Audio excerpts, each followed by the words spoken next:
Budget की speech में finance minister ने 4 बरादरियों का जिक्र किया।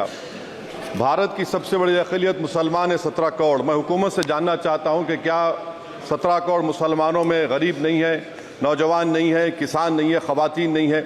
वतन अजीज़ में सबसे गरीब मुसलमान है, सबसे ज़्यादा नाखवानगी मुस्लिम ख़वातीन में। AIDS और PLFS का डेटा ये बताता है कि मुसलमानों में सबसे कम असासे हैं और कंजम्पशन लेवल दूसरे मजहबी ग्रुपों के बनिस्बत सबसे कम है। तालीमी इदारों में मैडम 15 और 24 साल की उम्र में भर्ती एनरोलमेंट में मुसलमानों की सिर्फ 29%, शेड्यूल कास्ट की 44%, हिंदू OBC के 51% और हिंदू अपर कास्ट की 59% है। हायर एजुकेशन मुसलमानों का एनरोलमेंट सिर्फ 5% है। PLFS का 2018-19 का डेटा वेज एम्प्लॉयज बताता है कि मुसलमान 22% थे, 2022-23 में 15% हो चुका है। सेल्फ एम्प्लॉयमेंट में मुसलमान हिंदू सिख से ज़्यादा 58.4% है। रेगुलर वेज एम्प्लॉयमेंट में सबसे कम मुसलमान है 15% और कैजुअल लेबर में सबसे ज़्यादा मुसलमान 26% है। तो मुसलमानों का शेयर रेगुलर एम्प्लॉयमेंट में लॉस हो रहा है एम्प्लॉयमेंट का। मुसलमान नौजवानों को ना रोज़गार मिलता है, ना तालीम के मौक़े, ना हुकूमत उनको कोई तरबियत सहूलत दी जाती है। मैं मोदी हुकूमत को एक मुसलमानों का एक अछूत बना दिया है, ना कोई सियासी नुमाइंदगी है, ना मुल्क की तरक्की में इनका कोई हिस्सा दिया जा रहा है। मैं मैडम माइनॉरिटी वेलफेयर मिनिस्ट्री में 2023-24 में 38% की बजट में कमी कर दी गई, 5,000 से 3,000 करोड़ कर दिया गया। इस साल के बजट में सिर्फ चंद 100 करोड़ का इजाफा किया गया, मगर 23-24 के बजट के लेवल पर पैसे मुख्तसर नहीं किए गए। ये मोदी हुकूमत की बदनीयती और झूठा कमिटमेंट है, झूठा कमिटमेंट अक़लियतों के ताल्लुक से। तालीम के उस अक़लियती स्कॉलरशिप मैडम अक़लियतों के गरीब तलबा और तालिबात को दी रकम में कमी कर दी गई। 2019 में मोदी ने कहा था कि 1 करोड़ स्कॉलरशिप दिए जाएंगे, अब सिर्फ 58 लाख दिए जा रहे हैं। 47% अक़लियती एप्लीकेंट्स को हर साल स्कॉलरशिप से महरूम कर दिया जा रहा है।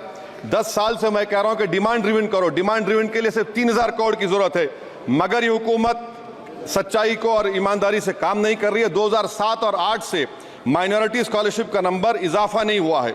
Pre matric scholarship madam Kundu committee ने कहा कि मुसलमानों में drop out rate primary level पर होता है, तो हुकूमत ने 9th क्लास से प्री मैट्रिक स्कॉलरशिप पैसे दे रही है। NDMC की इक्विटी मैडम 800 करोड़ एक मजाक है। PMGAV के में 910 करोड़ दिए गए। सारी दुनिया जानती है कि जहां मुसलमान बसता है गांव में, शहर में, वो अंडर डेवलप एरिया है और आप मजाक कर रहे हैं ऊंट के मुंह में जीरा देकर। हज में 97 करोड़। हज कमेटी एक रिश्वत का मरकज बन चुका है। प्राइवेट टूर ऑपरेटर्स के एक लाइसेंस के लिए पैसे देना पड़ता है, बिल्डिंग सिलेक्शन के लिए पैसे देना पड़ता है, मीना मुजदलफा में कंपनी के सिलेक्शन के लिए पैसे देना पड़ता है। मैं हुकूमत से मुतालबा करता हूं कि ख़त्म किया जाए और CBI से इंक्वायरी करवाई जाए। मोदी हुकूमत को अक़लियतों बिल्कुल मुसलमानों से नफरत को ख़त्म करना पड़ेगा।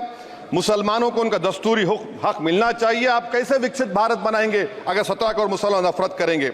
मैडम पूरी स्पीच में फाइनेंस मिनिस्टर के बच्चों का जिक्र नहीं है। आज हमारे देश में 66 लाख बच्चे रोज भूखे सोते हैं। 46 मिलियन बच्चे स्टंटेड हैं मेल न्यूट्रिशन की वजह से। 25 मिलियन बच्चे वेस्टेड हैं। मासूम बच्चों की यह बदकिस्मती और बदबख्ती है कि एक शख्स चाय बेचकर वजीर आजम बन गया। LTC long term capital gain tax madam was decreased from 20 to 12.5%. However, the indexation benefit has been removed and won't apply to any property purchased after 2001. This will be detrimental to the growth of real estate, limit household capital formation and impact employment generation in construction sector. This change in LTCG is a quasi-wealth tax on household, particularly the middle class. Internship programme madam 5 साल में आप 1 करोड़ लोगों को intern कराएंगे, यानी एक company को 4,000 लोगों को ट्रेन करना पड़ेगा। मुझे बताइए क्या ये बड़ी कंपनी का माने क्या है? It is unachievable. Will it be based on market cap, revenue, employ size? Maybe prime minister Modi is saying to Agniveer to do internship after 4 years of service in armed forces. Madam, 21 billion people have given up all hope and stopped looking for jobs. This brings down to 9% eligible population that is either employed or they're looking for jobs. Maybe finance minister can introduce a Berozgar tax and tax unemployed as well.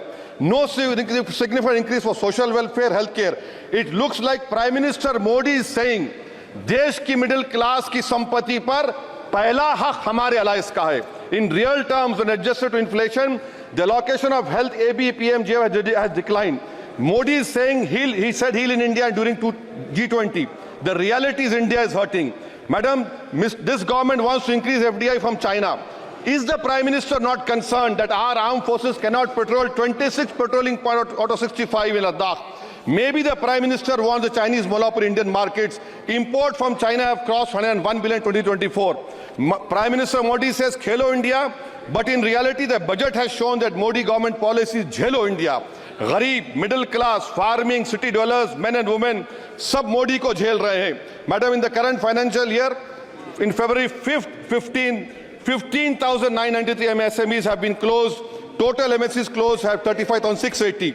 Andhra Pradesh bifurcation. This parliament passed a law. For last 10 years, Modi government has shown their intellectual dishonesty in not giving ITR, IIM, Bayaram Steel Factory, Railway Code Khazipet, recognition of Palmaru as National Irrigation Project. This shows intellectual dishonesty of this government. Madam, I end my speech by quoting a famous poet, and I'm amending certain verses. 133 crore इंसानों, जिंदगी से बेगानों, सिर्फ हुक्मरानों ने हक तुम्हारा छीना है. खाक ऐसे जीने पर यह भी कोई जीना है. बेशऊर भी तुमको बेशऊर कहते हैं. सोचता हो ये नादान कैसे हवा में रहते हैं. 133 करोड़ इंसानों, कब तक यह खामोशी? चलते फिरते जिंदानों, गरीब खवातीन, नौजवानों, किसानों से रोने की सदाएं आती हैं. जब शबाब पर आकर खेत लहलाता है, किसके नयन रोते हैं, कौन मुस्कुराता है?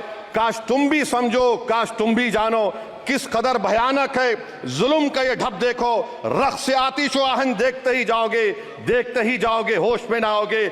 और अनएम्प्लॉयमेंट पर अभी बोला गया नौकरियां दे रहे हैं, तो शायर ने इनके बारे में अच्छा कहा कि फूल शाखों पर खिलने लगे तुम कहो, जाम जिंदों को मिलने लगे तुम कहो, चाक सीनों के सिलने लगे तुम कहो. इस खुली झूठ को, जहन की लूट को मैं नहीं मानता, मैं नहीं जानता. शुक्रिया मैडम.